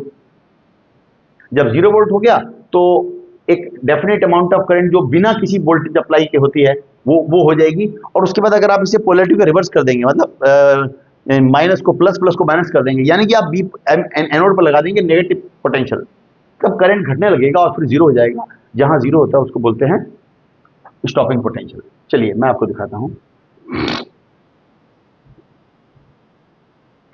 ये इसका जवाब देखिए। फोटोइलेक्ट्रिक करंट पहले तो घटेगा, जब पोटेंशियल को पॉजिटिव पोटेंशियल को घटाएंगे तो घटेगा। उसके बाद at some stage for a certain negative potential, जब आप उसे नेगेटिव कर देंगे तो all the emitted electrons are stopped and photocurrent become 0। ये देखिए, बहुत ही फेमस ग्राफ है। ये पोटेंशियल है, पॉजिटिव पोटेंशियल को घटाएंगे करंट घटेगा, घटेगा, और यहाँ पॉजिटिव पोटेंशियल 0 तो इतना करंट हो जाएगा, है ना। और उसके बाद अगर पोटेंशियल को नेगेटिव कर देंगे तो करंट बिल्कुल घटने लगेगा और यहाँ पर हो जाएगा 0। इस वाले पोटेंशियल को स्टॉपिंग पोटेंशियल कहते हैं। ये फोटोइलेक्ट्रिक इफेक्ट का बहुत ही फेमस ग्राफ है बच्चों। तो ये देखिए बहुत अच्छा क्वेश्चन है ये वाला। दूसरा क्वेश्चन हो गया। अब सेक्शन ई देखते हैं। Dielectric slab of thickness T डाला गया, एक्सप्रेशन निकालना है कैपेसिटेंस का डायरेक्ट्रिक। तो बच्चों बड़ा फेमस रिलेशन है ये, C बराबर epsilon not A upon D। ये तो होता है एयर कैपेसिटर का, ये जरूर आता है पेपर में, या तो एयर कैपेसिटर आएगा या फिर कोई डाइलेक्ट्रिक मीडियम डाल दें पूरे में, ये कैपेसिटर है सारे में भर दें तो ये आता है। लेकिन इसमें पूछा है कि सारे में नहीं भरा है, ये वाला केस, ये प्लेट है प्लस माइनस और यहां पर एक स्लैब डाल दिया है जिसकी थिकनेस T है लेस देन D। ऐसे में रिजल्ट ये आता है C बराबर epsilon not A upon D minus P plus T upon K। तो ये हमने थ्योरी में आपने पढ़ा होगा और यहाँ पर भी दे रखा है, देखते हैं। ये डेरिवेशन है इसका, सॉल्व किया है, जो बिल्कुल उसका मेथड है। और सॉल्व करने के बाद ये देखिए, ये थोड़ा सी इसमें कमी थी, मैंने कर दिया वो वहाँ पर epsilon not upon D minus T upon T upon K। अच्छा, और बी पार्ट है कि copper sphere of capacitance is drop in ocean. Copper sphere को हमने ओशन में डाल दिया है, उसका कैपेसिटेंस का क्या फॉर्मूला, C बराबर 4 पाई एप्सिलॉन नॉट R होता है एयर के लिए, गोले का। कोई डाइलेक्ट्रिक हो तो K से मल्टीप्लाई हो जाता है ना। तो ओशन का K, पानी का K ज्यादा होता है तो डेफिनेटली कैपेसिटेंस बढ़ जाएगा। और तीसरा है कि capacitor is connected source of voltage and separation D, यानी कि कहने का मतलब यह है कि ये कैपेसिटर है और बैटरी से लगा हुआ है और इसके बीच का जो सेपरेशन है, इसमें वोल्टेज भी है ना। तो V और D का ग्राफ खींचना है। अगर एक इंसुलेटिंग स्टिक से इसको पीछे कर दो, यानी कि D बढ़ा दे तो क्या होगा बच्चों, V बराबर ED होता है, क्योंकि E बराबर V बाई D होता है। V बराबर ED, अगर आप देखिए V प्रोपोर्शनल टू D है, D बढ़ेगा तो V बढ़ जाएगा, ग्राफ होता है। क्वेश्चन को समझिएगा, ये देखिए अब देखिए question number 31, A charge of 1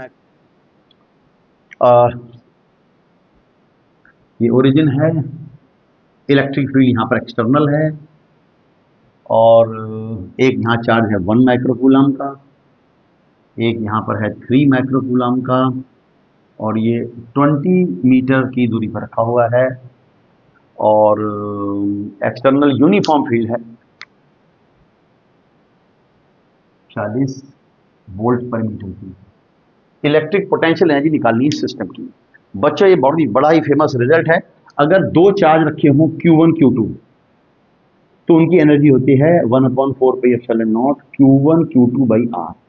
लेकिन अगर ये किसी एक्सटर्नल फील्ड में है तो इसमें ऐड हो जाता है Q1 इंटू में वोल्टेज, जहां पर Q1 रखा है एक्सटर्नल फील्ड के कारण, और Q2 इंटू में वोल्टेज। ये थ्योरी क्वेश्चन है, थ्योरी टॉपिक है, बड़ा ही फेमस रिजल्ट। थ्योरी पढ़ाने का समय नहीं है, अब मैं आपको बता दूं तो सुनिए।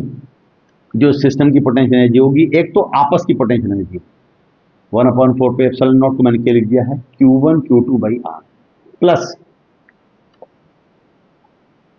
Q1 और जहां पर ये रखा है उस लोकेशन पे इस फील्ड का वोल्टेज। ठीक, चलो इसको मैं ये हो गया, और प्लस Q2 और जहां पर ये रखा है उस पॉइंट पर इस फील्ड का वोल्टेज V2। अब क्वेश्चन में कहा है कि ओरिजिन पर वोल्टेज 0 है, यानी कि ये वाला टर्म तो खत्म हो गया। अब ये दे रखा है, ये दे रखा है, ये दे रखा, सॉल्व हो गया, और ये दे रखा है V। यहां पे जो वोल्टेज है वो निकलेगा V बराबर ED से, क्योंकि E जो है 40 है कांस्टेंट और ये डिस्टेंस 20 है। बाकी सॉल्व कर लेंगे।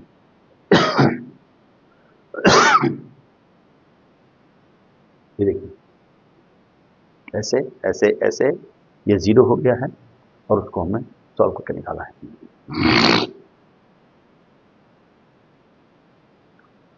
अब बी पार्ट है इसका। अगर एक चार्ज ए से सी और बी तक गया है ना, दूसरा चार्ज ए से डी और बी पर गया यूनिफॉर्म फील्ड में, in uniform external magnetic field, then for which charge particle work will be more work will be needed. अच्छा बच्चों, तो इसमें क्वेश्चन में एक्सटर्नल मैग्नेटिक फील्ड गलत लिखा हुआ है, एक्सटर्नल इलेक्ट्रिक फील्ड है। बच्चों इलेक्ट्रिक फील्ड है तो सुनो, इलेक्ट्रिक फील्ड कंजर्वेटिव होती है। चार्ज पार्टिकल को एक पॉइंट से दूसरे पॉइंट पर ले जाने में जो वर्क होता है वो पाथ पे डिपेंड नहीं करता है। तो ए सी बी से जाएं या ए डी बी से जाएं, इसमें जो है सेम वर्क होगा, क्योंकि इलेक्ट्रिक फील्ड कंजर्वेटिव होती है। और इसका पॉजिटिव पार्ट है, कह रहे हैं electric potential is constant through out the volume of conductor. Same value होती है सरफेस पर भी। अक्सर आता है क्वेश्चन कि देखिए एक कंडक्टर के अंदर फील्ड होती है 0 और E बराबर होता है dV बाई dr बराबर 0, तो V होता है कांस्टेंट। एक चार्ज कंडक्टर, जैसे मान लीजिए यहाँ पर चार्ज है, प्लस है या माइनस है, इसके अंदर नेट फील्ड 0 होती है, पोटेंशियल कांस्टेंट होता है। लेकिन पोटेंशियल सरफेस पर भी सेम होता है। यहाँ पर पूछा है कि यहाँ सेम कैसे होता है, तो बच्चों सुनिए कैसे होता है सेम। बच्चों ये देखो, इलेक्ट्रिक फील्ड आप जानते हैं सरफेस के बाहर परपेंडिकुलर होती है, ठीक है, ये फैक्ट है इसका।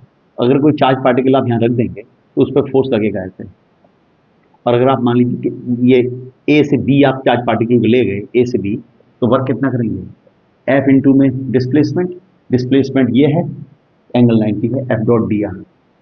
फोर्स और डिस्प्लेसमेंट एंगल कितना है 90, यानी कि वर्क डन हो जाएगा 0।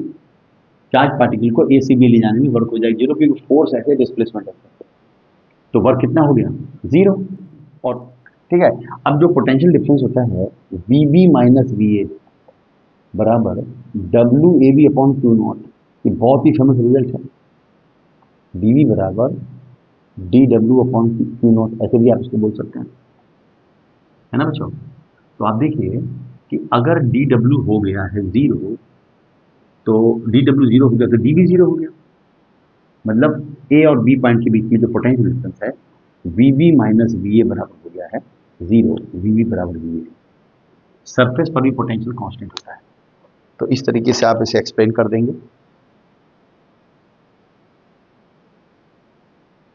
ये मैंने आपको शेयर कर दूंगा पीडीएफ, ये मैंने बताया है। हाँ, अब लास्ट क्वेश्चन पे आते हैं। लेंस मेकर फार्मूला का डेरिवेशन, ये बहुत ही ज़्यादा फेमस, बहुत इंपॉर्टेंट टॉपिक है रे ऑप्टिक्स का। लेंस मेकर फार्मूला का डेरिवेशन करना है और उसका एक न्यूमेरिकल है, ये भी बहुत ही ज़्यादा फेमस, बहुत ही ज़्यादा फेमस, बहुत ज़्यादा आने वाला। लेंस मेकर फार्मूले की डेरिवेशन पूछा है, फिर उसके बाद न्यूमेरिकल पूछा है 1/f बराबर mu minus 1/1/r1 minus 1/r2। ये लेंस मेकर फार्मूले का फार्मूला का डेरिवेशन आपने करना है। उसके बाद एक डबल कन्वेक्स लेंस के लिए आप सोचिए कि ऑब्जेक्ट यहाँ पर ऐसे रखी जाती है, तो इधर इंसिडेंट होती है, इधर को इसका R1 नापा जाता है, वो तो होता है पॉजिटिव, और इधर को R2 नापा जाता है, वो होता है नेगेटिव। और ये R1 R2 बराबर से दे रखा है क्वेश्चन में, तो R1 बराबर हो गया प्लस R, R2 बराबर माइनस R हो गया। तो बच्चे याद रखो, अगर यही क्वेश्चन कनकेव लेंस का होता है तो उसमें R1 माइनस हो जाता है ना, और R2 प्लस हो जाता है ना। फिलहाल ये ऐसा है, तो सॉल्व करेंगे, या 1 ये हो जाएगा 1 प्लस R, और 1 माइनस R, माइनस में प्लस हो जाएगा, 2/R हो जाएगा। सॉल्व करके आंसर आएगा। बहुत ही ज़्यादा फेमस, बहुत ही ज़्यादा फेमस ये रिजल्ट है। देखते हैं इस क्वेश्चन को। ये लेंस मेकर फार्मूला का डेरिवेशन जो भी आपने लर्न करना है, इस टाइप से होता है। ये इसका डायग्राम बनता है बच्चों, बड़ा इंपॉर्टेंट टॉपिक है। और ये देखिए, ये न्यूमेरिकल देखिए इसका, R1 plus R, R2 minus R, solve किया 1/R प्लस 1/R, 2/R हो गया, और म्यू होता है म्यू माइनस 1/5 में सॉल्व कर लिया। ये बहुत ज़्यादा आने वाला न्यूमेरिकल है बच्चों। चलिए देखते हैं अगला question. Angle of deviation of prism को डिफाइन करना है। Angle of deviation of A prism तो आप अच्छे से जानते हैं, प्रैक्टिकल भी आपने किया है। इंसिडेंट रे ऐसे जाती है, ऐसे मुड़ती है, और फिर ऐसे जाती है।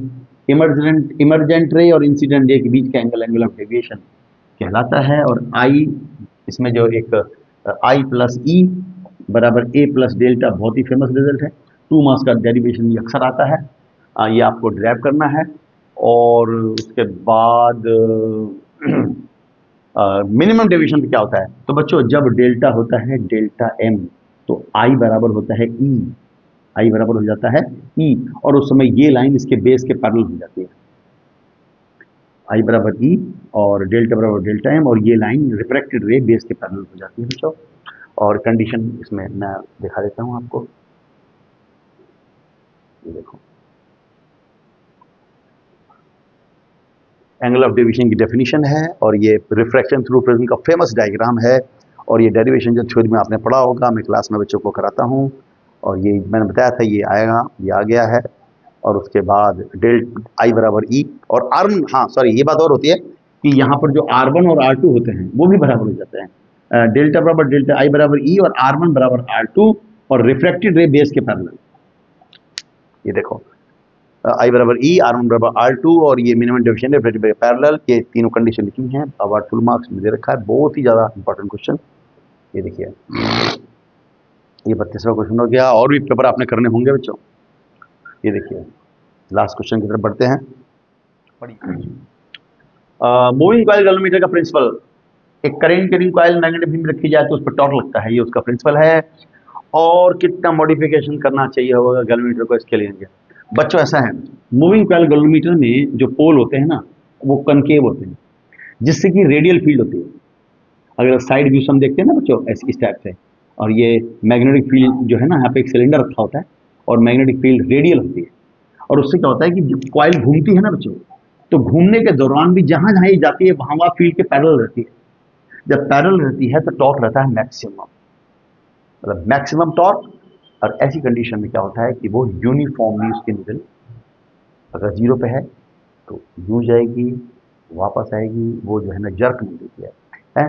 तो क्या वजह है कि गैल्वेनोमीटर का इसके लीनर करने के लिए हम कनकेव पोल्स लेते हैं और कॉइल के बीच में एक सिलेंडर रखते हैं जो फील्ड को रेडियल बनाने में मदद करता है। अगर एक गैल्वेनोमीटर का रेजिस्टेंस इतना है और उसकी रेंज इतनी है और उसको बढ़ा के 5 एम्पीयर करना है, यानी कि conversion of galvanometer into an ammeter, तो बच्चों बड़ा फेमस रिजल्ट होता है, शंट लगा कर करते हैं आर जी इंटू जी आई माइनस आई जी, आई जी इंटू जी। आई जी दे रखा है 0.05 और गैलोमीटर रेजिस्टेंस 49.5 और बदलना है 5 एम्पियर में, तो 5 माइनस आई जी 0.05, ये 0.05 इंटू में 49.5 अपान में 4.95। बच्चों ये डेसिमल हटा, डेसिमल हटा, यहाँ जीरो आ गया और ये आ गया 10 टाइम्स, आंसर आ गया 0.5 ओम। इतना शंट लगाना पड़ेगा पैरेलल। ये गैलोमीटर है, ये कम करंट मेजर करता है बच्चों। अगर इसके पैरेलल में आप जो है एक वो लगा दें शंट रेजिस्टेंस, तो शंट तब आप ज्यादा करंट दे सकते हैं आई, इसमें से आई माइनस आई जी शंट में से गुजर जाता है और यहाँ पर मिल जाता है आई, इसमें तो आई जी ही जाता है लेकिन ये पूरा एमीटर कहलाता है। तो शंट को लगाते हैं पैरेलल में, शंट को इसके साथ लगाते हैं पैरेलल में और ये जो पूरा एमीटर बन जाता है, जैसे ये तो अंदर की बात हो गई, उसके बाद ये एक स्केल लगा होता है एमीटर पे ऐसे करके, ये अंदर की बात हो गई, ये एक स्केल होती है और जो एमीटर होता है इसको लगाते हैं सर्किट में सीरीज में, और एमीटर के अंदर गैलोमीटर और शंट लगे होते हैं पैरेलल में। तो बहुत अच्छा क्वेश्चन है ये, देखिए नोटेशन अलग है, आंसर वही है। ये देखिए वो दोनों रेजिस्टेंस पैरेलल में होते हैं और एमीटर को सीरीज में लगाते हैं। अच्छा अब देखते हैं कौन सा क्वेश्चन है इसका, 33 का सेकंड पार्ट, लास्ट क्वेश्चन है, इसको पढ़िए, सैंपल पेपर का आखिरी क्वेश्चन है।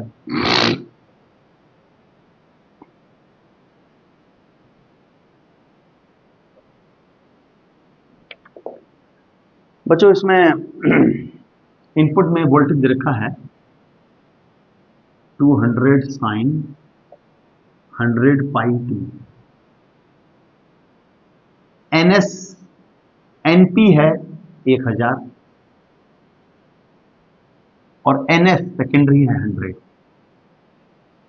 लोड रेजिस्टेंस 40 है, उधर आर दे रखा है 40 ओम और कैपेसिटिव रिएक्टेंस यानी कि एक्सी 2 ओम और इंडक्टिव रिएक्टेंस एक्सएल 6 ओम। एलसीआर सर्किट लगा हुआ है ना। तो बच्चों इनपुट इतना है। अब आप ये देखिए कि इसमें जो एक फार्मूला होता है कि V secondary upon V primary है ना, बराबर होता है N secondary upon N primary. Voltage का रेशियो टर्न का रेशियो बराबर होता है 100 अपॉन में 1000, यानी कि बच्चों इसमें ये इनपुट वोल्टेज मतलब प्राइमरी का वोल्टेज है, तो Vs अपॉन Vp हो गया 0.1, तो सेकेंडरी का जो वोल्टेज हो गया वो 0.1 टाइम्स ऑफ प्राइमरी हो गया, प्राइमरी ये है, यानी कि सेकेंडरी में जो आउटपुट मिलेगा जिसको आप आउटपुट वोल्टेज कह सकते हैं उसकी इक्वेशन होगी, जैसे 0.1 से मल्टीप्लाई कर दो 20 साइन 100 पाई टी, आउटपुट का जो मैक्सिमम वोल्टेज होगा ना बच्चों Vm आउटपुट में वो 20 होगा। तो अब जो है इसमें पूछा गया है output voltage across the load circuit, ये आउटपुट वोल्टेज है। इनपुट में 200 साइन 100 पाई टी, आउटपुट में 20 sine 100 pi t, current flowing through the load resistance. अब वहां जो करंट पास होगी बच्चों, करंट बराबर होता है वोल्टेज अपॉन रेजिस्टेंस। वोल्टेज तो आप देख लिए यहां पर इतना हो गया है ना, तो वहां का रेजिस्टेंस कितना होगा, एलसीआर सर्किट है, Z बराबर under root R square plus XL minus XC का होल स्क्वायर, यहाँ से Z निकाल लेंगे और वहां जो लोड में करंट आएगा आई आउटपुट करंट, आउटपुट का जो पीक वोल्टेज है वो यहाँ पर मैक्सिमम करंट ले लेंगे यहाँ पर अपॉन Z, यहाँ पर करंट आ जाएगा और उसके बाद power dissipated in the load circuit by transformer. तो पावर का फॉर्मूला होता है half of maximum voltage into में मैक्सिमम करंट इंटू में कॉस फाई, है ना बच्चों। और कॉस फाई कैसे निकालेंगे, एलसीआर सर्किट का जो tan फाई होता है ना, tan phi XL minus XC upon में आर, तो XL minus XL, 6 minus 2 4 upon में 4। तो अब आप ये देखिए कि जो आर है वो 4 ओम है क्या, देखते हैं। हाँ सॉरी, मैंने इसे बाई मिस्टेक 40 पढ़ लिया था, तो ये 4 ओम है। तो ये ऊपर भी 4 नीचे भी 4, यानी कि 1 होता है 10 की वैल्यू, 5 बड़ा हो गया 45 डिग्री, यानी कि पाई बाई 4। यहां से cos फाई की वैल्यू निकाल लेंगे। ये देखिए, फिर समझ लीजिए, ये डाटा है क्वेश्चन का। रेजिस्टेंस 4 ओम, XC2, XL4, NP 1000 और NS 100। इनपुट वोल्टेज जितना, अब VO अपॉन V इन बराबर NS अपॉन V 0.1 हो गया, उसमें आउटपुट में 0.1 से ब्रेक गया, इनपुट को तो इतना आ गया। करंट का फार्मूला में फेज का अंतर आ गया, और maximum current in output, maximum voltage upon Z, maximum voltage 20 है, और Z हमने निकाल लिया इतना। अब मैक्सिमम वोल्टेज 20 अपॉन में जो हमने Z निकाला है, ये मैक्सिमम करंट आ गया। मैक्सिमम करंट IM और मैक्सिमम वोल्टेज 20। फिर हमने 5 वाला फार्मूला 10 फाइव से हमने ये निकाल लिया, और I की वैल्यू यहाँ पर हमने डाल दी। ये देखिए 502/2, I बराबर I nought sine 100t plus pi by 4, जो उसका फेज है वो पाई बाई 4 है। तो मैं आपको बता रहा था कि ये IM हो गया, और फाई अपने निकाल लिया पाई बाई 4। I बराबर I nought sine omega t plus phi nought है पाई बाई 4। और उसके बाद पावर निकालना है, पावर होता है half into V nought I nought cos phi cos 1/√2 हो गया, पावर आ गई 25 वाट, है ना। इसको अच्छे से सॉल्व करिएगा बच्चों, और कोई डाउट है तो मेरे से पूछिएगा कमेंट। इसका जो बी पार्ट है, वर्किंग प्रिंसिपल ऑफ ट्रांसफार्मर कैसे से यूज करते हैं इलेक्ट्रिक पावर ट्रांसमिशन में। तो ट्रांसफार्मर का प्रिंसिपल होता है म्यूचुअल इंडक्शन, और लॉन्ग पावर ट्रांसमिशन में क्या होता है कि ट्रांसफार्मर जो होता है, स्टेप अप ट्रांसफार्मर, इनपुट में लगाते हैं, वोल्टेज को अप कर देता है, करंट को डाउन कर देता है। करंट को डाउन करने से इसमें पावर लॉस कम हो जाता है, और इस तरीके से हम उसको भेज पाते हैं। अच्छे से आपको पता होगा, थ्योरी क्वेश्चन है, ये सिंपल है। तो आउटपुट वोल्टेज बढ़ने से करंट घट जाती है, पावर लॉस सिग्निफिकेंटली घट जाता है, और जो शहर में जब ये पहुंचता है हाई वोल्टेज लो करंट, स्टेप डाउन ट्रांसफार्मर वहाँ लगा होता है, वो वोल्टेज को डाउन करके करंट को अप कर देता है, और वो घरों में भेज देता है। और यहाँ पे एक बात और मैं ऐड करना चाहूँगा कि जो ट्रांसफार्मर के इस्तेमाल से करंट हो जाता है वायर्स में, ट्रांसपोर्टिंग केबल जो होती हैं बहुत कम, तो पावर लॉस बहुत कम हो जाता है, और कम करंट के लिए पतले तार लगाने पड़ते हैं। तो उससे क्या होता है, बहुत सा मटेरियल भी सेव हो जाता है। एल्यूमिनियम जो है, पतले पतले तार आपने देखा होगा, कभी आप गाँव की तरफ जाते हैं तो ऐसे ऐसे लोहे के पिलर होते हैं, और ऐसे ऐसे तार होते हैं, बड़े पतले पतले होते हैं वो। तो ऐसे बहुत सा मटेरियल एल्यूमिनियम के बने हुए तार, उसकी हम सेव कर लेते हैं बच्चों। तो आई होप कि ये जो है वीडियो आपको हेल्प करेगा। सैम्पल पेपर करिएगा, और ऐसी और जितने ज़्यादा सैम्पल पेपर आप कर सकते हैं, उतने अच्छे आपके नंबर आएंगे। PYQ प्रीवियस ईयर क्वेश्चन करिए, सैम्पल पेपर करिए। Good luck.